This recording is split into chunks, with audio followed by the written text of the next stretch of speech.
रेगिस्तान की सुनहरी रेत पर चांदनी की चादर बिछी हुई थी। हवा में ऊद और कस्तूरी की खुशबू घुली हुई थी।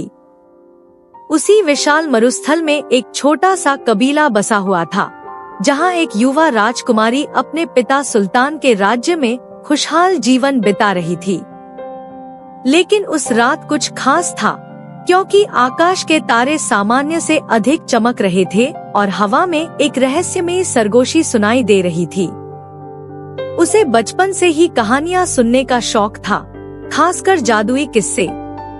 उस रात जब वह अपने महल के बाग में बैठी थी, अचानक एक बवंडर उठा और हवा में सुनहरी रोशनी चमक उठी। वह आश्चर्यचकित होकर पीछे हटी, लेकिन जैसे ही धूल का गुबार हटा, उसके सामने एक रहस्यमयी प्राणी खड़ा था। वह एक लंबा, नीली आंखों वाला, सुनहरी जंजीरों में जकड़ा हुआ जिन्न था। उसके हाथ में एक प्राचीन जादुई किताब थी। राजकुमारी, जिन्न ने गंभीर आवाज में कहा, तुम ही वह चुनी हुई हो जो सदियों पुरानी शापित ताकत को समाप्त कर सकती हो। वह भयभीत थी, लेकिन उसके अंदर एक अनोखी जिज्ञासा जाग उठी। कौन सा श्राप? तुम कौन हो? उसने पूछा। मैं हजारों वर्षों से कैद एक जादुई जिन्न हूँ। किसी ने मुझे शैतानी कैद में डाल रखा है और केवल तुम मुझे मुक्त कर सकती हो।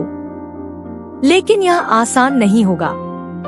उसने उसकी बातें ध्यान से सुनी और तय किया कि वह इस यात्रा पर जाएगी, क्योंकि उसे हमेशा रोमांच पसंद था। जिन्न ने उसे एक जादुई कालीन दिया जो हवा में उड़ सकता था।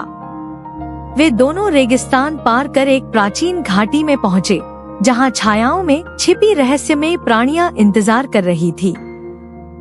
जैसे ही वे वहां पहुँचे, अंधेरा और गहराने लगा और पेड़ों की छायाएं डरावनी आकृतियों में बदलने लगी।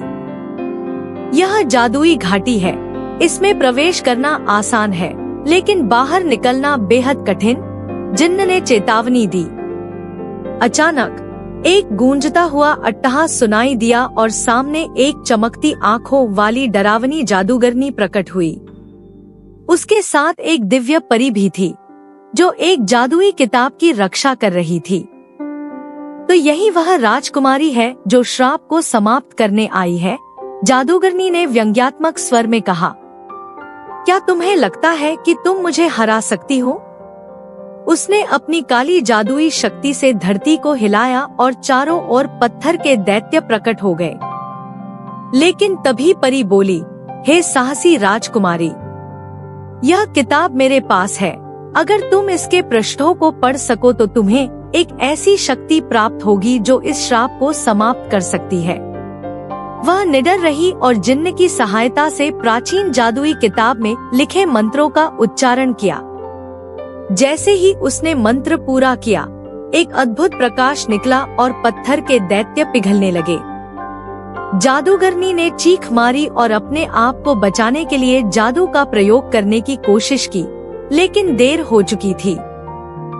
प्रकाश ने उसे अपनी लपटों में समेट लिया और उसका श्राप समाप्त हो गया। परी मुस्कुराई और बोली, तुमने वास्तव में वीरता दिखाई है। अब यह किताब हमेशा तुम्हारी होगी। घाटी से अंधकार समाप्त हो गया, जिन्न की जंजीरें टूट गईं और वह एक स्वतंत्र प्राणी बन गया। वे महल लौटे तो पूरे राज्य ने खुशी मनाई। सुल्तान ने अपनी बेटी की बहादुरी की सराहना की और जिन्न को सम्मानपूर्वक अपने दरबार में स्थान दिया। उसे एहसास हुआ कि वह केवल कहानियों की शौकीन नहीं, बल्कि एक सच्ची योद्धा भी है। अब वह जान चुकी थी कि असली कहानियां खुद लिखी जाती हैं। और इस प्रकार रेगिस्तान की यह जादुई कथा हमेशा के लिए अमर हो गई।